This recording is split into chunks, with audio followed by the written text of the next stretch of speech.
Cara cepat mahir AutoCAD hanya dalam 1 jam. Belajar dari nol yang gak bakal kalian dapetin di channel manapun kecuali di sini.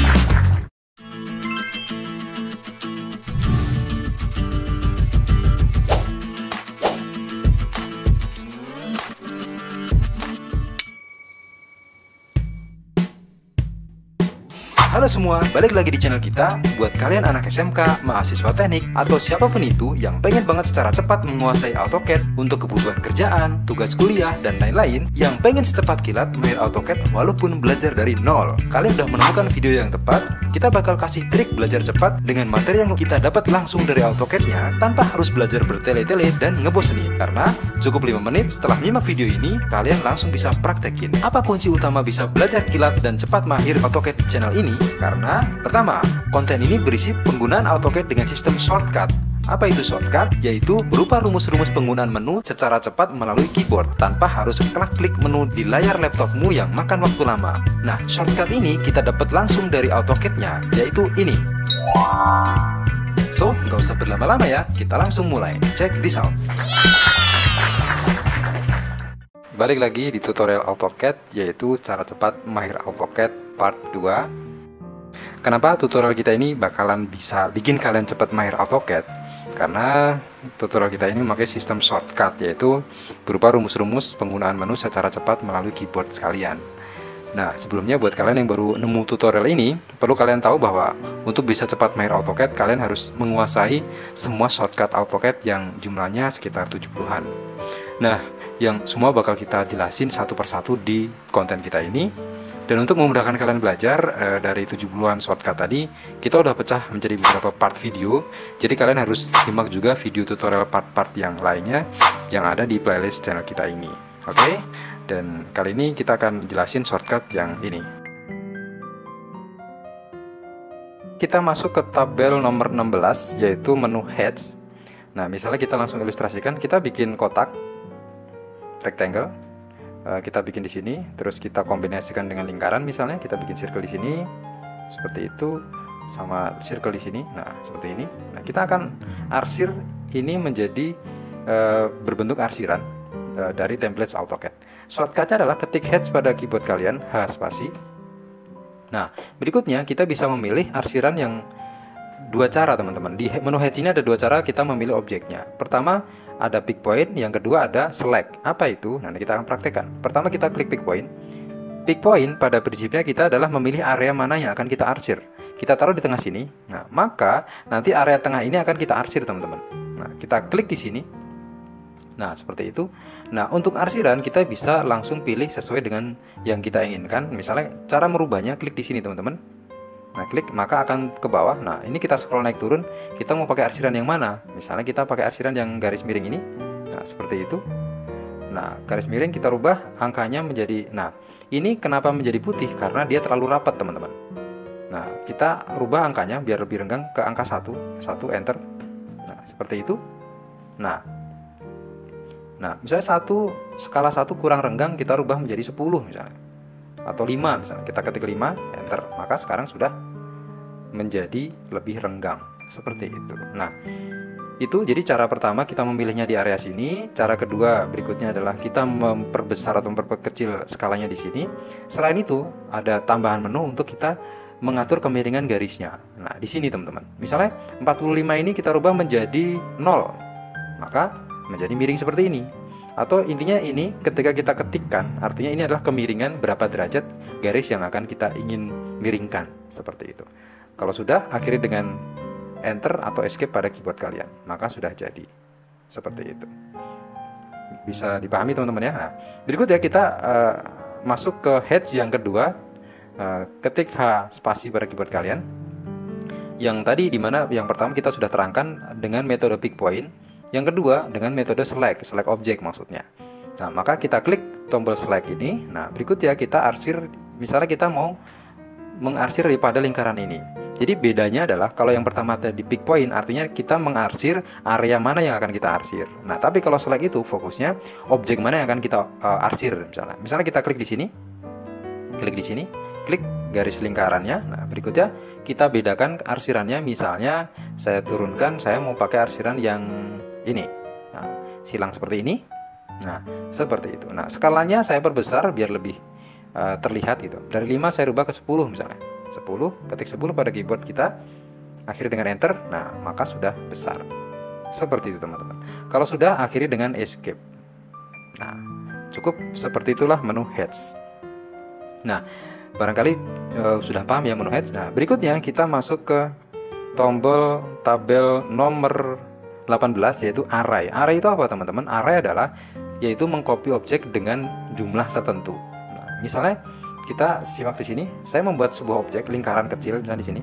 Kita klik C spasi di sini. Nah, ini akan kita copy ke atas dan ke kanan dengan jumlah tertentu.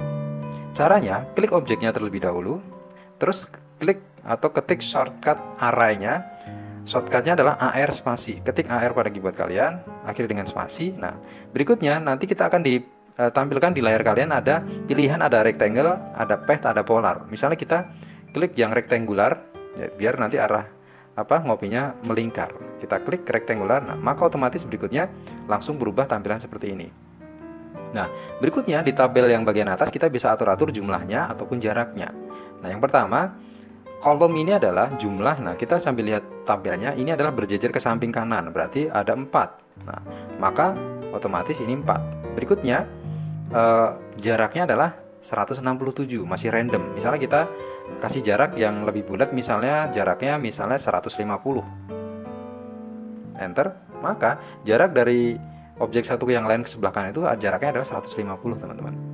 Berikutnya, row atau baris itu yang numpuk ke atas, arahnya ke atas.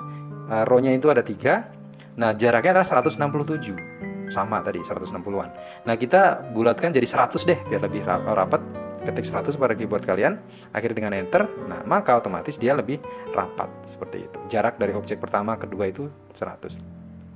Selain itu, kita juga bisa langsung untuk memperbanyak itu, ini di sini di sebelah atas ada tombol segitiga, kita klik geser. Nggak usah di-drag, klik geser saja, klik tarik ke atas. Maka menjadi lebih banyak atau lebih sedikit. Seperti itu. Bisa dimengerti ya, teman-teman? Nah, kita tarik ke atas seperti itu. Yang di sini tarik ke kiri juga bisa. Seperti itu. Nah, sudah. Kalau sudah, kita akhiri dengan tombol escape pada keyboard kalian. Seperti itu. Oke, bisa dimengerti? Nah, berikutnya kita masuk ke tombol nomor 20 yaitu array polar. Nah, kita langsung saja. Nah, kita bikin lingkaran C spasi. Kita bikin lingkaran besar. Terus kita membuat lingkaran kecil di atas sini. C spasi lagi di sini. Nah, lingkaran kecil ini. Nah, polar array itu fungsinya adalah kita membuat objek mengcopy dengan format melingkar mengikuti lingkaran yang kita buat referensinya gitu. Nah, pertama kita klik lingkaran kecil, klik objeknya, terus ketik shortcutnya AR spasi. Nah, di situ nanti di layar kalian akan ditampilkan 3 pilihan, rectangular, path, sama polar. Klik yang paling bawah itu polar. Klik polarnya. Nah, berikutnya arahkan kursor ke dekat lingkaran, maka akan muncul tombol plus di tengah-tengah lingkaran, artinya dia titik pusat lingkaran. Kita klik. Nah, maka sudah tercopy dengan jumlah 6. Nah, kita bisa atur-atur jumlahnya yaitu di tabel yang kiri atas. Nah, kita tombol 6 ini kita rubah menjadi, misalnya kita rubah menjadi 10. Kita rubah 10. Akhiri dengan enter. Nah, maka sekarang sudah berubah menjadi 10 item atau 10 piece lingkaran yang kita copy melingkar. Seperti itu kalau sudah akhiri dengan escape. Nah, itu cukup mudah teman-teman, tombol array.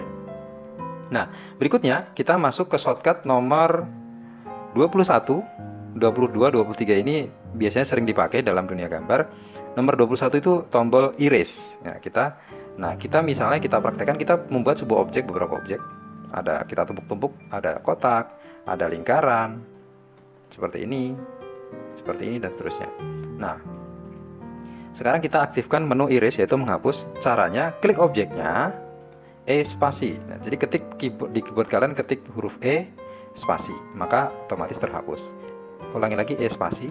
Nah, langsung spasi lagi juga bisa, artinya dia akan mengulang perintah terakhir. Seperti itu. Nah, mudah teman-teman ya. Nah, kita balikin lagi, kita undo seperti itu. Itu tombol erase seperti itu. Jadi tombol erase itu menghapus. Saya ulangi lagi, klik objeknya, terus E spasi pada keyboard kalian, dan seterusnya. Seperti itu teman-teman. Nah, selanjutnya kita akan masuk ke tombol nomor 22, yaitu tombol move. Move adalah menggeser objek. Nah, kita praktekkan. Misalnya kita buat lingkaran di sini, di atas, lingkaran kecil di sini. Nah, seperti itu. Nah, kita akan geser ke kanan. Caranya adalah klik objek lingkarannya, terus ketik pada keyboard kalian huruf M spasi. Nah, berikutnya klik titik referensinya, boleh di tengah-tengahnya lingkaran atau di pinggir atau di luar itu. Kita klik, kita geser. Nah, maka otomatis kita sudah bergeser lingkarannya. Nah, jaraknya kita bisa ketik. Misalnya kita ketik jaraknya 300. Seperti itu. Nah, maka sudah bergeser sejauh 300 mm gitu. Kita geser lagi, klik objeknya, terus klik pada keyboard kalian, ketik M spasi. Kita klik areanya, di luar juga boleh, kita klik di sini, kita geser ke bawah. Dengan jarak misalnya 300, ketik 300 spasi. Seperti itu. Mudah teman-teman ya. Nah, ini seperti itu. Jadi menu move itu untuk menggeser objek. Seperti itu. Nah, sekarang kita akan praktekkan menu yang nomor 23, yaitu copy. Copy adalah mengcopy atau menduplikat objek. Nah, caranya adalah kita klik objeknya, kita klik, terus klik pada shortcut keyboard kalian, ketik CO spasi. Nah, berikutnya kita akan copy. Caranya diklik di dalam atau di luar juga boleh. Kita klik secara random. Nah, seperti ini. Nah, sekarang kita mengcopy secara random. Tinggal diklik-klik saja, geser klik. Nggak usah di drag seperti itu. Seperti itu teman-teman ya. Cukup mudah ya. Nah, berikutnya kalau misalnya kita mau mengcopy dengan arah yang lurus bagaimana? Nah, misalnya kita geser satu di sini. Saya akan copy ke arah kanan dengan arah yang lurus dengan jarak tertentu. Caranya adalah kita klik objeknya, klik CO spasi. Nah, kita klik di area tengah boleh atau di luar. Nah, tapi karena biar lurus F8 saya aktifkan. Nah, maka sekarang lurus ke kanan. Nah, saya copy jaraknya misalnya 200. Maka walaupun saya jauhin, maka saya ketik 200, maka dia akan tercopy sejauh 200. Terus ketik lagi 400, 600 dan seterusnya. Kalau sudah, akhiri dengan escape. Seperti itu. Mudah teman-teman ya. Itulah tombol copy. Nah, berikutnya kita masuk ke shortcut nomor 24, yaitu mirror. Mirror adalah mengcopy objek dengan format cermin. Nah, misalnya kita akan praktekkan di sini. Kita bikin sebuah objek, misalnya kita bikin pakai polyline. Nah, seperti ini.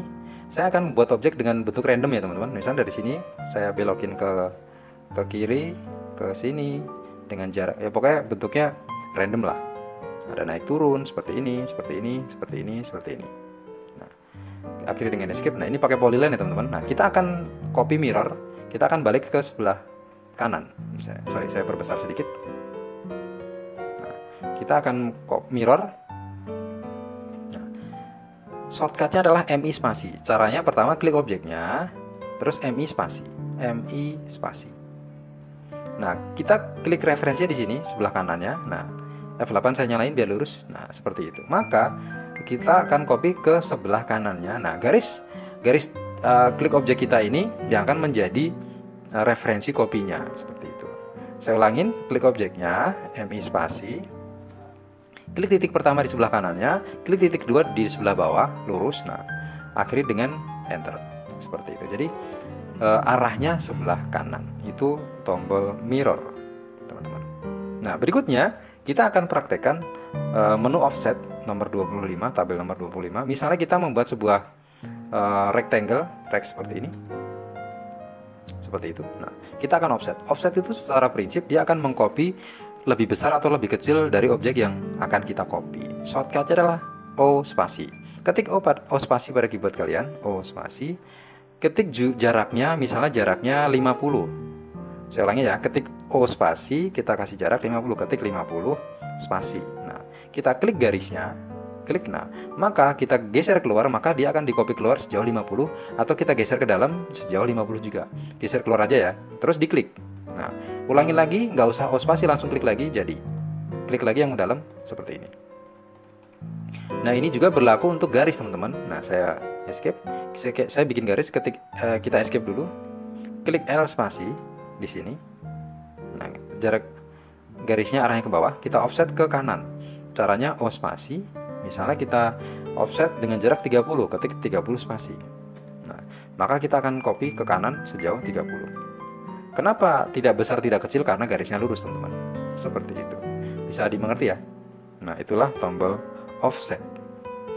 Nah, berikutnya kita akan mengaktifkan tombol rotate, memutar objek. Misalnya kita copy dari latihan yang sebelah sini, kita copy, kita klik objeknya, CO spasi, kita klik, kita geser ke sini, kita akan praktekkan menu rotate seperti itu. Nah, kita akan putar objek ini mengarah kemana bebas. Misalnya kita akan putar 90 derajat, kita klik menunya, terus klik RO spasi. Nah, terus kita klik referensi putarnya, boleh di sebelah kanan sini atau di tengah-tengah, boleh tengah-tengah, kita klik. Nah, kita tinggal putar teman-teman, mau ke atas, ke bawah, dan seterusnya. Kalau kita mau memutarnya arahnya 45 derajat, tinggal ketik 45 derajat, ketik 45 derajat, 45 spasi, maka dia akan diputar sejauh 45 derajat. 45 spasi, maka sudah diputar 45 derajat, seperti itu. Kita ulangi lagi, klik objeknya, RO spasi, klik titik tengahnya di mana, klik. Nah, kita tambahin 45 derajat lagi biar menjadi 90 derajat, ketik 45 spasi, seperti itu. Nah, cukup dimengerti ya, itulah menu rotate. Berikutnya kita masuk ke tombol nomor 27, yaitu scale, membuat skala atau memperbesar atau memperkecil objek. Klik objeknya di sini, klik tombol shortcutnya SC spasi, SC spasi. Nah, klik titik referensinya di ujung kanan boleh. Nah, klik, maka dia akan diperbesar dengan titik referensi di ujung kanan tadi. Diperbesar lebih besar atau lebih kecil. Misalnya kita perbesar 2 kalinya, berarti ketik 2 spasi, seperti itu. Sekarang kita akan perkecil, sebaliknya tadi diperbesar, sekarang kita perkecil. Klik objeknya, ketik SC spasi, klik titik referensi di tempat yang sama tadi. Nah, kita perkecil setengahnya atau sepertiganya bahkan, berarti ketik 0 titik, bukan koma ya teman-teman, 0.3 misalnya, atau 0.4. Akhirnya dengan spasi, maka dia akan diperkecil sebesar 40%-nya, seperti itu. Nah, berikutnya kita masuk ke tombol nomor 28, yaitu stretch. Nah, ini perlu teman-teman perhatikan. Stretch itu berfungsi untuk memperbesar atau memperkecil satu sisi saja. Nah, misalnya caranya ini cukup rumit ya teman-teman, jadi tolong diperhatikan. Perintahnya adalah klik S spasi pada keyboard kalian, S spasi. Nah, kemudian kita akan pilih areanya, akan kita perbesar. Misalnya kita klik di sini sampai sini saja. Nah, kotak seleksi segini saja. Kita klik. Nah, akhirnya dengan spasi, terus kita klik lagi, geser. Nah, maka area sebelah kanan kita perbesar. Kalau mau lurus berarti F8 dinyalakan. Nah, kita perbesar sejauh misalnya 100, ketik 100 spasi. Saya ulangin, misalnya kita akan perbesar area sebelah sini, maka ketik S spasi. Kita klik area di atas atau di bawah, karena kita harus seleksinya harus ke kiri teman-teman, biar putus-putus, jejak kursornya putus-putus. Kita klik di sini, terus spasi, kita klik geser. Nah, maka akan digeser ke kiri. Misalnya jaraknya kita ketik misalnya 50, maka akan digeser secara 50. Seperti itu teman-teman. Baik, semoga dimengerti.